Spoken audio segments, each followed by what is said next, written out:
Beta square है। बहुत अच्छा सवाल, प्यारा प्रश्न है मेरे प्यारे भी। देखेंगे अगर अल्फा बीटा इस इक्वेशन के रूट हैं, ये द्विघात समीकरण ही है, तो पहले आप इसको सॉल्व करो मेरे प्यारे भी। रास्ते कई हो सकते हैं, देखो x यहां भी है, अगर मैं एलसीएम लूंगा तो काफी कैलकुलेटिव हो जाएगा। तो बेटर ये रहेगा कि 1/x + a + b है, हम x को इधर ले आते हैं -1/x। आप ab को भी ला सकते थे, बराबर 1/a + 1/b ये हो जाएगा मेरे प्यारे स्टूडेंट्स, ठीक है ना।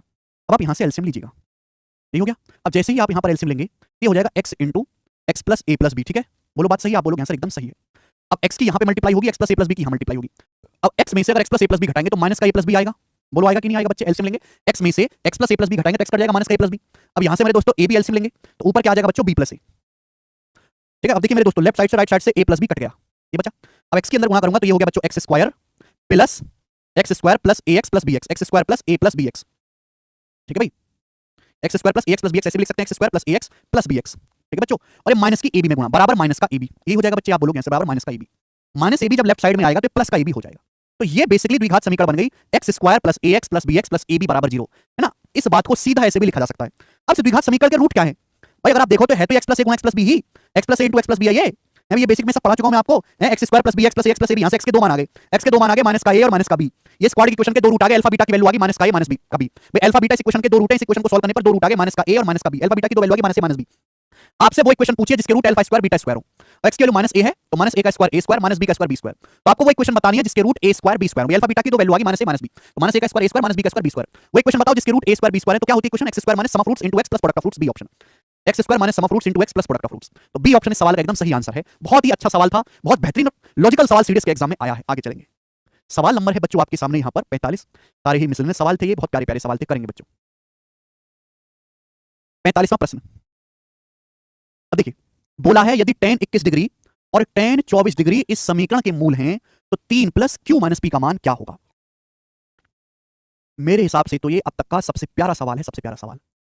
अलजेब्रा में त्रिकोणमिति घुसा दिया है, जब दो चैप्टर को एक साथ मिक्स कर देता है तो ऐसे सालों का उद्गम होता है। 9वीं कक्षा में ऐसा सवाल एज इट इज है, आजकल 10वीं में आता है, बोर्ड के पेपर में फेमस।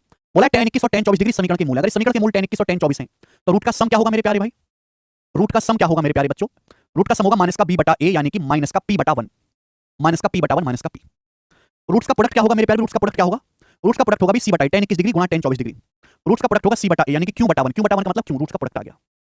आपसे पूछा है 3 + q - p, अब क्या करें, इसके आगे किसी को समझ नहीं आएगा, इसके आगे कोई समझ नहीं पाएगा कि करें क्या, ज्यादातर बच्चे। यहां खेल शुरू होता है ऑब्जर्वेशन का, अगर आप गौर से देखो, जो 21 डिग्री है ये 24 डिग्री में कुछ विशेषता है, जो 21 डिग्री है और ये 24 डिग्री में कुछ विशेषता है। क्या विशेषता है, इन दोनों का सम 45 डिग्री है, 21 + 24 45, और यहीं से सवाल सॉल्व होगा मेरे प्यारे भाई। आपको ये जानकर अति प्रसन्नता होगी कि tan a + b का फॉर्मूला होता है, याद है किसी को tan a + b का फॉर्मूला, tan a + b का फॉर्मूला होता है बच्चों tan a + tan b, tan a + tan b upon 1 - tan × tan b formula है।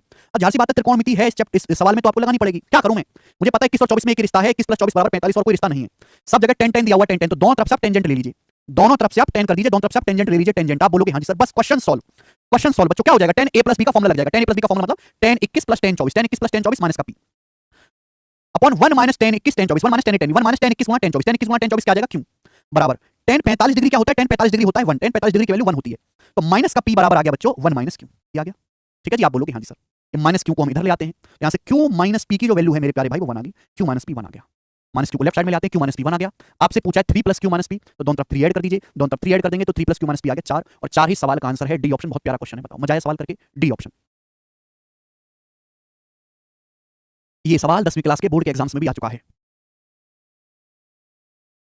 ठीक है। कोई तकलीफ समस्या परेशानी इसमें नहीं, इतने अच्छे अच्छे सवाल कराए मैंने आपको, सारे मिसलेनियस सवाल थे ये अभी देखो, ये देखो कितना अच्छा कांसेप्ट था, ठीक है। चलो इसी के साथ ये समाप्त होती है क्वाड्रेटिक इक्वेशन, इसी के साथ क्वाड्रेटिक इक्वेशन समाप्त होती है। अब आपके सामने एक और, हालांकि इस पे पेपर में गिने चुने सवाल हैं, क्यूबिक इक्वेशन।